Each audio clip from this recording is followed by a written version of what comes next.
Vamos a leer el Evangelio según San Mateo, en el capítulo 21, versículos 28 al 32.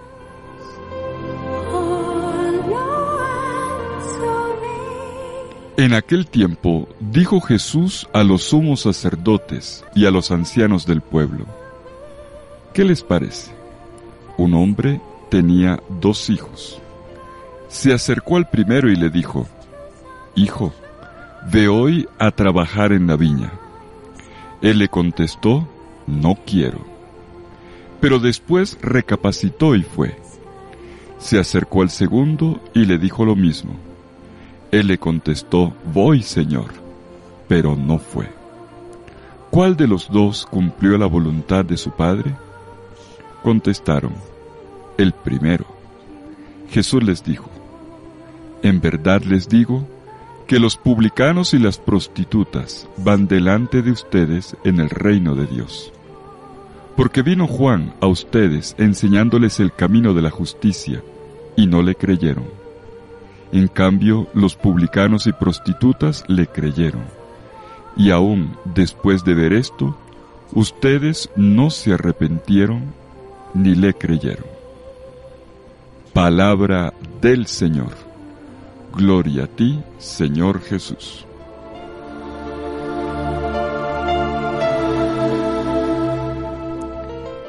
¿Qué les parece? Con esta pregunta Jesús le pide una opinión a su auditorio.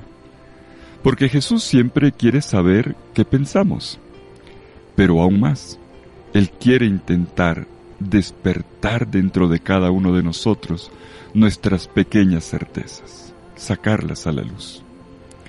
Y son los ancianos del pueblo y los sacerdotes, las autoridades religiosas de Israel en ese tiempo, las que acababan de pedirle a Jesús que les diera una credencial de su autoridad para enseñar. Y Jesús les responde que ellos se revisen por dentro en primer lugar.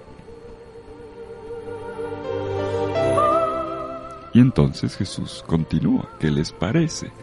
Y les cuenta la parábola de los 2 hijos. Un hombre tenía 2 hijos. Suena familiar, ¿verdad? En los evangelios. En estos dos hijos está representado cada uno de nosotros, con un corazón dividido en el interior.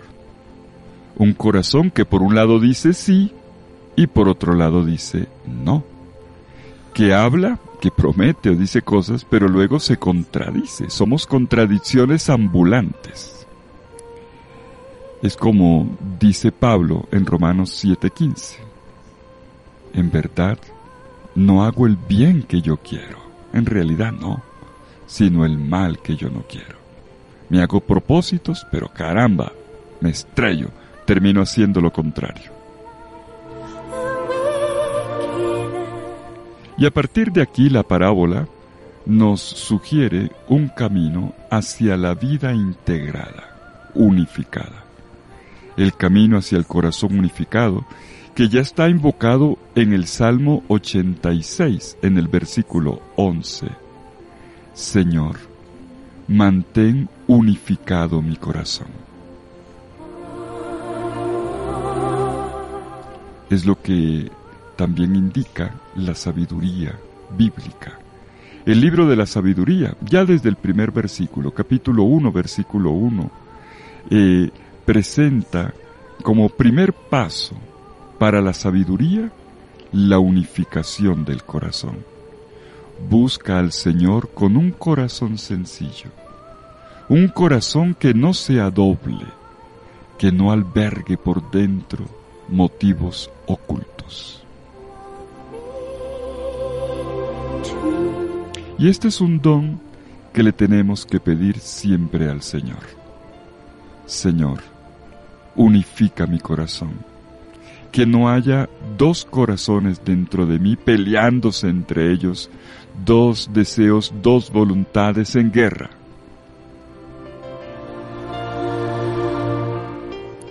el libro de los Proverbios, en el capítulo 4, versículo 23, también en esta misma línea sapiencial, nos dice: si actúas así, tú eres el primero en beneficiarte. Cuida tu corazón, porque de él brota la vida. Pero volvamos sobre nuestra parábola. El primer hijo dice no. Y este que dice que no es un rebelde, como a veces pasa con alguno que otro hijo rebelde. El segundo es más dócil y dice sí, pero luego hace lo que le da la gana. Si el primero es un rebelde, el segundo es un servil, el que quiere quedar bien con todo el mundo, el que no sabe decir que no y bueno, al final además lo dice con una intención pues de agradar al papá, pero él tiene otras intenciones. Y Jesús nos engaña. Sabe muy bien cómo estamos hechos cada uno de nosotros.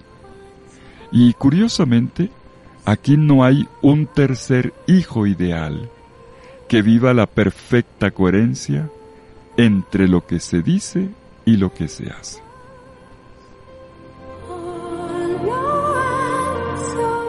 Los dos hermanitos, aunque tan distintos entre ellos, tienen una cosa en común. ¿Se han fijado? Ellos tienen la misma idea del papá, como si fuera una persona extraña que se la pasa dándoles órdenes. Y no solamente del papá, tienen también una idea del viñedo, la gran hacienda en la que viven, como algo que no les pertenece. Y llegamos entonces al núcleo de la parábola. Es cortica, pero muy fuerte. Se dice que el primer hijo se arrepintió y se puso a trabajar. Y esta es la palabra clave del Evangelio de hoy. Se arrepintió. ¿De qué se arrepiente? ¿Se arrepintió de haberle dicho que no al papá? Pues miremos el texto. Mateo dice literalmente se convirtió, o sea, transformó su manera de ver las cosas. Entonces no fue tanto del haber dicho que no, sino que por dentro hubo una operación, hubo un cambio, hubo una dinámica interna que le cambió la manera de ver al papá y la hacienda. Él ve la viña, él ve al papá, él ve la obediencia de una manera diferente.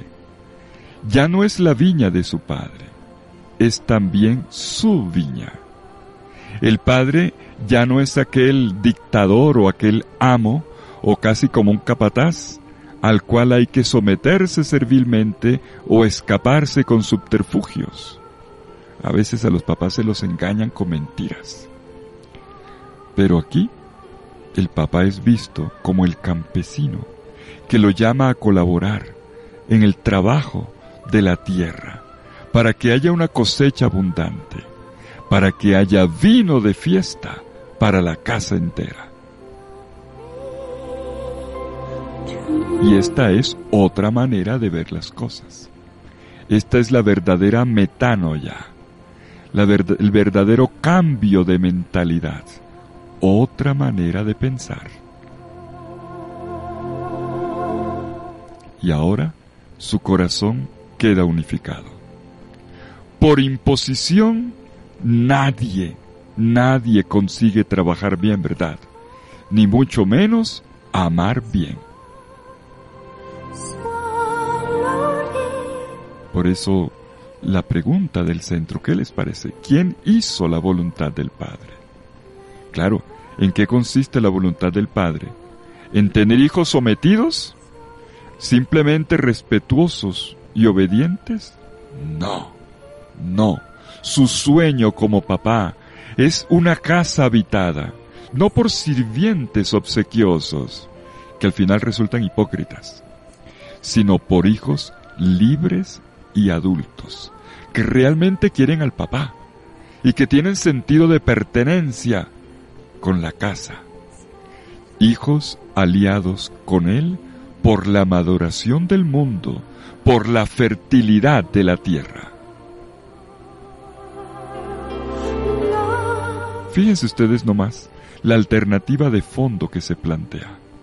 Es entre una existencia estéril y otra que en cambio transforma una porción del desierto en viña y la familia en fragmento del sueño de Dios, aunque nadie se dé cuenta, incluso lavándole los pies a los que están en silencio, aquellos que nos son confiados en el secreto de la propia casa.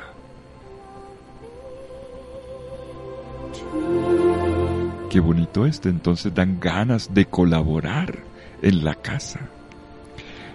La moral evangélica no es la de la obediencia, sino la de la fecundidad, la de los buenos frutos, la de la vida hinchada, cargada de mosto.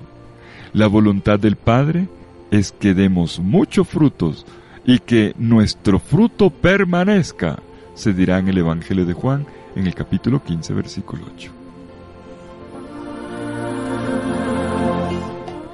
Y miremos la conclusión del Evangelio. Jesús va a decir una palabra fuerte.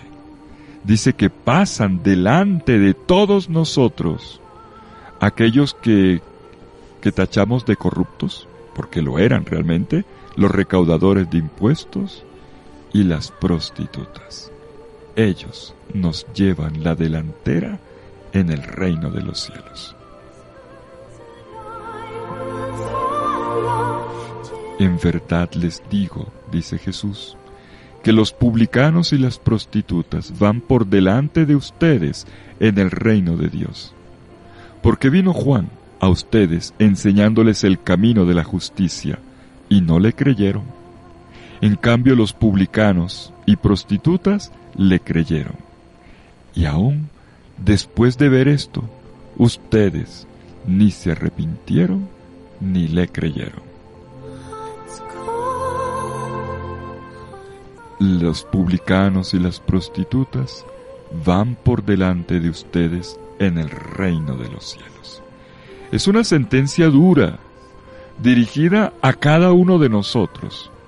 Nosotros que con palabras decimos sí, que a veces nos jactamos de ser creyentes, pero que resultamos estériles en el compromiso, en las buenas obras. Cristianos, pero de fachada, no de sustancia. Y saben una cosa, a Dios no le gustan las apariencias, no le gusta que simplemente la forma, sobre todo aquella que se presenta muy devocional. Esta breve parábola de los dos hijos, como hemos visto, revela el rostro de un Dios que no sabe qué hacer con tantas y tantas palabras que le decimos, con las miles de promesas que se pronuncian en los templos o en los lugares religiosos. Es un Dios que prefiere incluso la franqueza, la sinceridad del hijo rebelde, que en un momento dado casi que le da en la cara. Prefiere eso a aquel que pone cara bonita, pero vive otros caminos.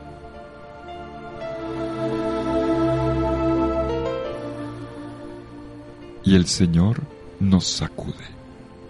Hoy nos estremece en pleno Adviento, que es también tiempo penitencial. Por eso nos vestimos de morado. Es tiempo de penitencia para recibir la venida del Señor. Él nos sacude, indicando a todos aquellos que, como las prostitutas y los recaudadores de impuestos, que fueron despreciados por la gente bien, por los puros de Israel, y se convirtieron en ejemplo de conversión.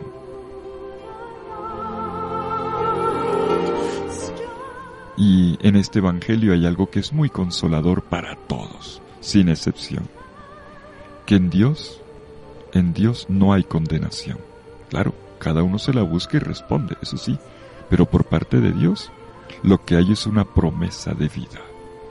Para unos y para otros, para todos. Quiero decir que Dios confía en cada persona, en las prostitutas y también en nosotros, a pesar de nuestros errores, de nuestros retardos, para darle nuestro sí al Señor. A veces nos desesperamos con personas que han demorado para entrar en el camino de la fe, ¿verdad? Pues Dios siempre espera. Y aún de aquel que le dice que no, Dios sigue esperando. Dios cree en nosotros siempre, siempre, siempre. Y entonces, escuchando esta buena noticia de hoy, entiendo que también yo puedo comenzar mi conversión hacia un Dios que no es un deber, que no es una imposición, que no es un capataz, un patrón mandón, sino un verdadero papá. Un Dios que me abre los brazos y que me invita a responderle, no con sometimiento servil, sino con amor y con libertad. Y entiendo hoy que comprometerme con Él es lo mejor que yo puedo hacer, porque se trata de trabajar junto con Él en la maduración de esta hermosa viña que Él ha empezado a cultivar y en la que espera también mi trabajo.